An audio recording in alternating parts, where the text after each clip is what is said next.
Hey, yo, Mr. Paul, big up, big again. Yo. Mr. Paul. One more time. Shamanizi and the disaster. In the matter.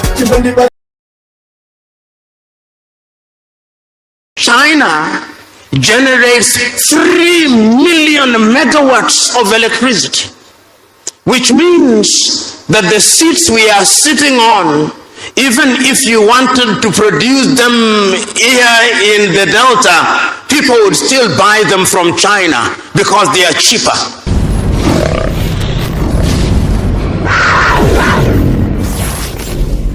Let me stand on the protocols already established, but it would be proper to recognize His Excellency, the Vice President of the Federal Republic of Nigeria, Senator Kashim Shettima.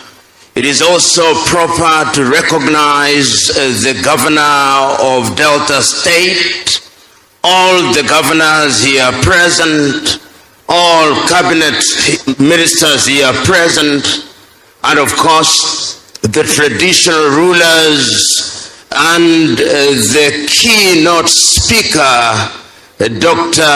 Ngozi Okonjo-Iweala. In a proper setting, there should be no other speech after the keynote speech. But because I find myself in this space, I will say only the following things, then I resume my seat.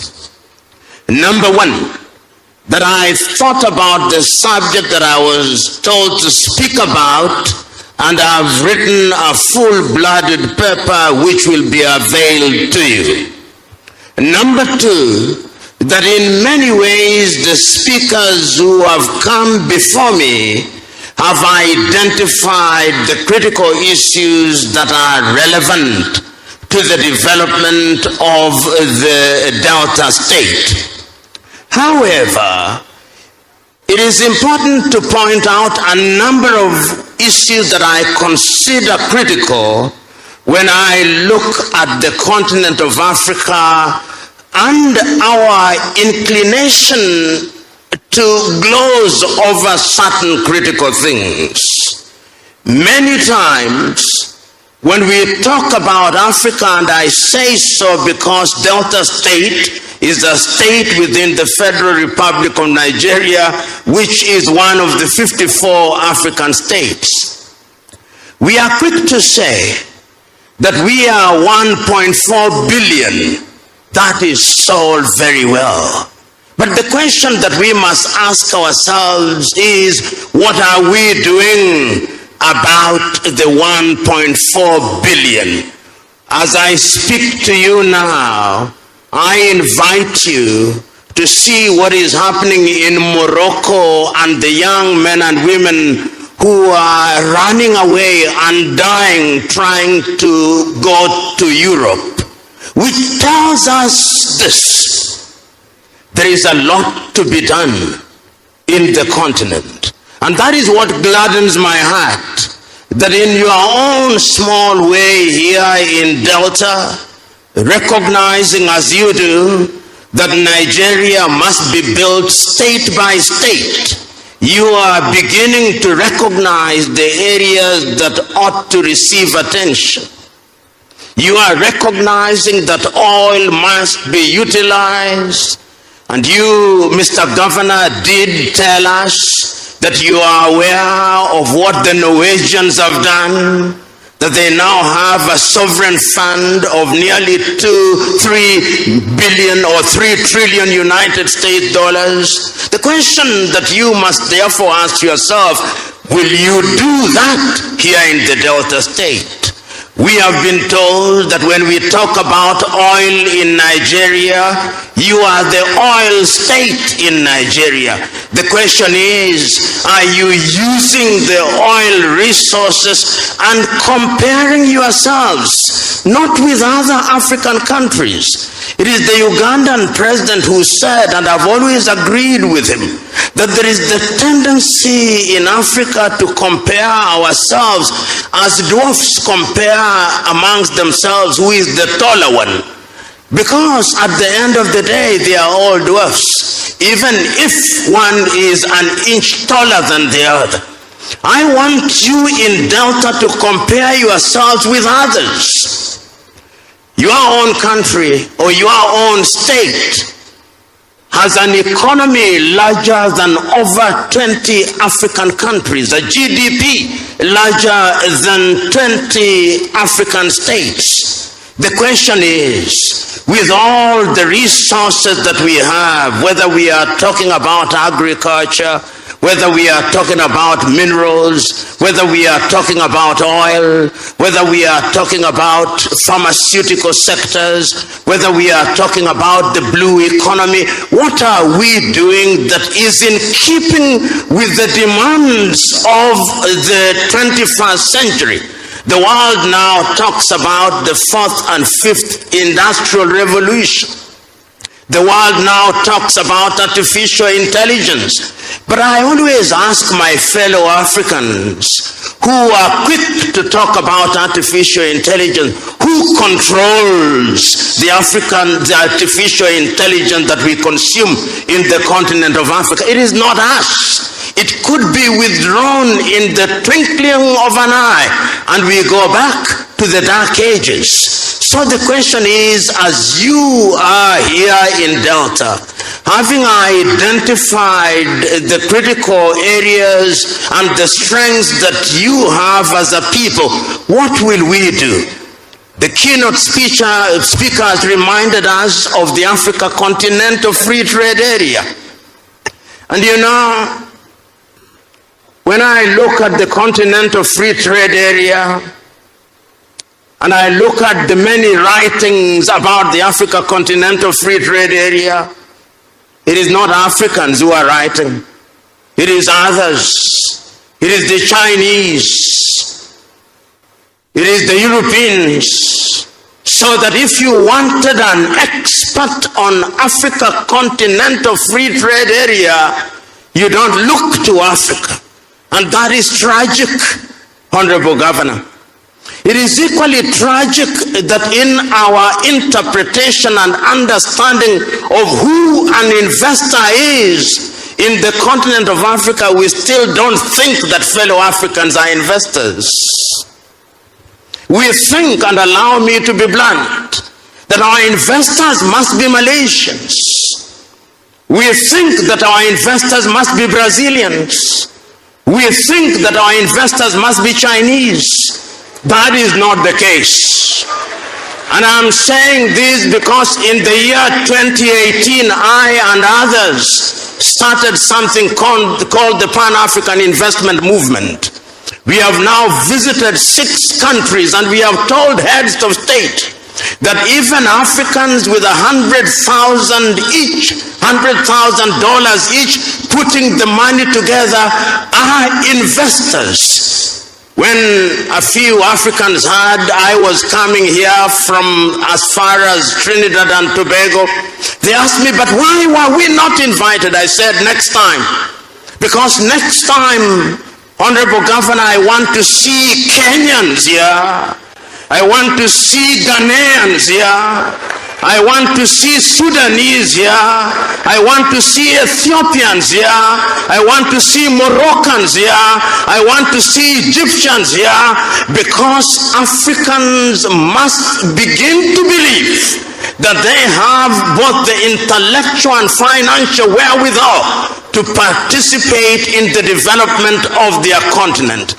Because it is only when we do so that our friends of goodwill from Brazil, our friends of goodwill from China, our friends of goodwill from Europe, our friends of goodwill from the United States of America will begin to believe that the relationship between us and them is symbiotic rather than parasitic. And I'm submitting to us that many times what we call development is not development, is parasitism. And I am urging you, my brother, as you serve as the governor of Delta, you are doing a good job. But that job can be better. That job can be an African job. That job can give meaning to Africa Continental Free Trade Area. That job can have meaning to Africa Agenda 2063. But a number of critical issues must also be done by the Nigerian federal government. We must allow people to move freely within the continent. Your Excellency, the Vice President, Nigeria is the biggest economy in real terms in sub-Saharan Africa. I look forward to the day when, if I'm an investor in Delta, I want to invest in the blue economy, I want to invest in any area, I can take my plane from Addis Ababa in Ethiopia and arrive here in Asaba without a landing and exit card. I look forward to that day. I look forward to the day when there will be no visa for an African coming to this country. Because when you are big, the expectations from you are big. When we talk about Europe now, it is possible to move from Bratislava in Slovakia to Lisbon in Portugal using one currency. But here I move from Nigeria, then there is the cedi. Then I move from there, then there is the dollar. We cannot run an economy where we are so fragmented. And God has placed you, because I'm told you are a godly man, in a unique position. You are entitled to celebrate what is happening here in Delta. But it must be a contagious positive thing. You must contaminate Anambra that they do the same thing. You must contaminate other neighbors, and ultimately you must contaminate the federal government. And it is proper that you invited His Excellency the Vice President, so that this message will go to Abuja, and that your example will be used as an example that will be replicated across the Federal Republic of Nigeria and ultimately across the continent of Africa. You know, Your Excellency, as I said at the beginning, when the keynote speaker spoken, wisdom only demands one thing, that I conclude. And this is how I conclude. I conclude by congratulating the government of Delta. I congratulate the government of Delta by recognizing that they have strengths. But I'm urging you going forward, ask yourself, how are you using your young population who are graduating from the universities? What skills are they receiving? I'm asking, how are you using your academics from the universities? What is the budget that you have set apart for research and development, so that your academics are not only individuals who preside over graduation ceremonies, but they are producing thoughts and they are engaged in research which is informing agriculture, which is informing energy, which is informing all the critical areas. And as my good friend Tony Elumelu said, you can talk development all you want, but if you don't have energy, you are going nowhere. You are going nowhere, because how are you going to compete with the Chinese? Let me give you an example, then I sit down. Nigeria generates no more than 5,000 megawatts of electricity. You lose a bit of it in distribution.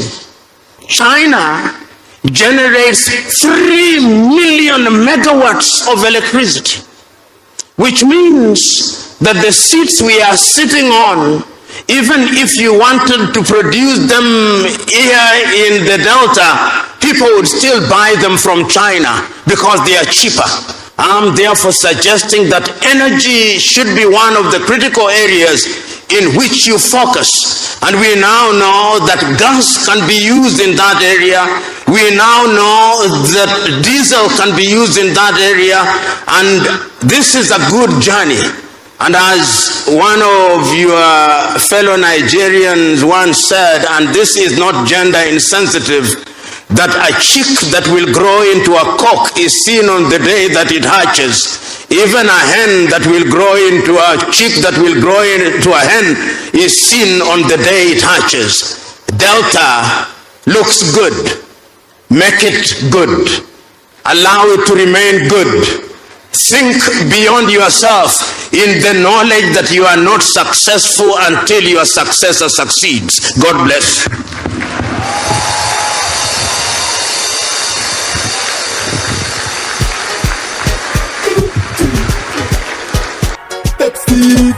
Hey, yo, Mr. Poe, big up, big again. Yo. Mr. Paul. So one more time. Jamani, see and the disaster. In the matter, she went the Vatican.